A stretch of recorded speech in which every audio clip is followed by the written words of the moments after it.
Imaginez que l'on débarque chez vous, qu'on s'installe dans votre salon et que progressivement on grignote un peu plus de votre espace pour vous laisser qu'un tiers de votre chambre ou pire qu'on vous expulse. Et gare à vous si jamais vous protestez. Eh bien c'est ce qui arrive aux Palestiniens depuis 70 ans. Pour bien comprendre le conflit qui cristallise toutes les tensions d'une région à peine plus grande que l'Île-de-France, il faut d'abord revenir au tout début, à la fin de la Première Guerre mondiale. La Palestine fait alors partie de l'Empire ottoman, qui vient de perdre avec son allié l'Allemagne la guerre face aux empires français et britanniques. Les vainqueurs s'emparent de territoires et se partagent une région stratégique, le Moyen-Orient. Le Liban et la Syrie sont placés sous mandat français et la Palestine sera, elle, placée sous mandat britannique de 1920 jusqu'à la création de l'État d'Israël en 1948. Le conflit israélo-arabe ou israélo-palestinien a une date de naissance. C'est rare dans l'histoire des conflits. C'est le 2 novembre 1917, c'est ce qu'on appelle la déclaration Balfour. C'est quoi la déclaration Balfour? C'est la déclaration faite par le ministre britannique des Affaires étrangères à Lord Rothschild, disant que le Royaume-Uni considère favorablement la création d'un foyer national juif en Palestine. Et c'est à ce moment-là que les cartes commencent à se redessiner. On parle des frontières de 1947, un plan de partition du territoire établi par les Nations Unies.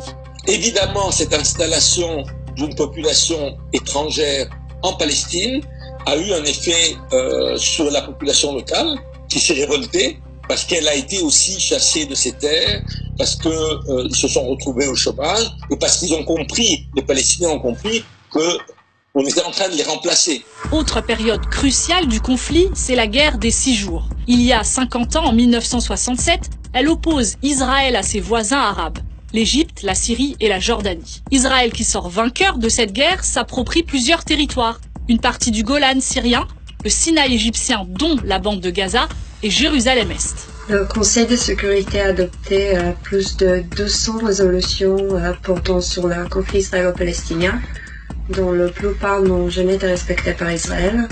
En 67, Israël a annexé Jérusalem-Est, ce qui constitue une violation des droits de l'homme. Depuis 67, les autorités israéliennes ont revoqué le statut de résident de 15 000 Palestiniens de Jérusalem-Est, ce qui constitue un crime de guerre.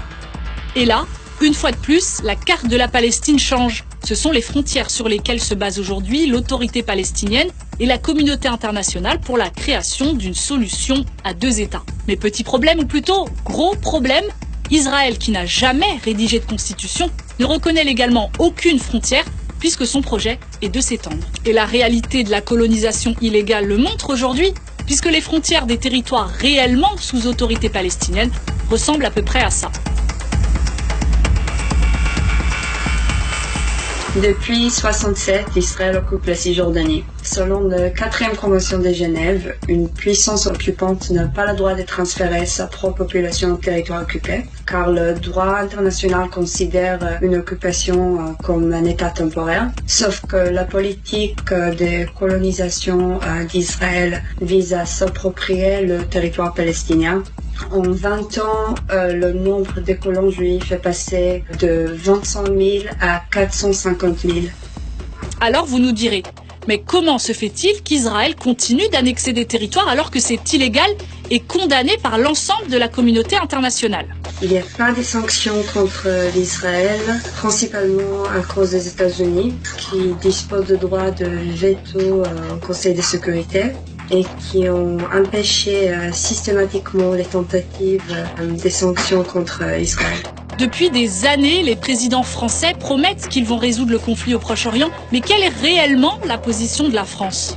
Avec Nicolas Sarkozy, on inaugure ce que j'ai appelé un tournant silencieux de la politique française, c'est-à-dire une politique qui n'a pas changé sur les principes, c'est-à-dire qui dit toujours la France est pour un État palestinien, elle est contre la colonisation, mais qui va développer des relations bilatérales avec Israël, indépendamment de ce qu'Israël fait dans les territoires occupés en Palestine.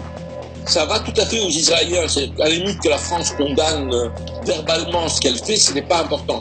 Mais la France développe ses relations économiques, elle joue un rôle pour que Israël ait une place plus importante à l'Union européenne. Mis à part les dernières déclarations de Donald Trump, la communauté internationale s'accorde pour dire qu'Israël bafoue le droit international, mais sans jamais proposer aucune sanction.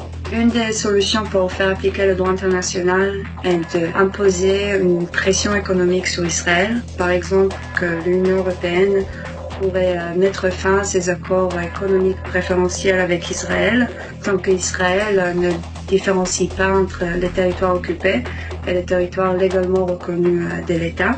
Il est temps aussi de mettre fin à l'impunité à l'égard des crimes de guerre commis par Israël. La Cour pénale internationale examine les crimes de guerre commis à Gaza à l'été 2014 et les crimes de guerre commis dans les colonies. Et on a assez de preuves solides des crimes graves commis en Palestine depuis 2014 pour que la CPI procède à l'ouverture d'une enquête formelle.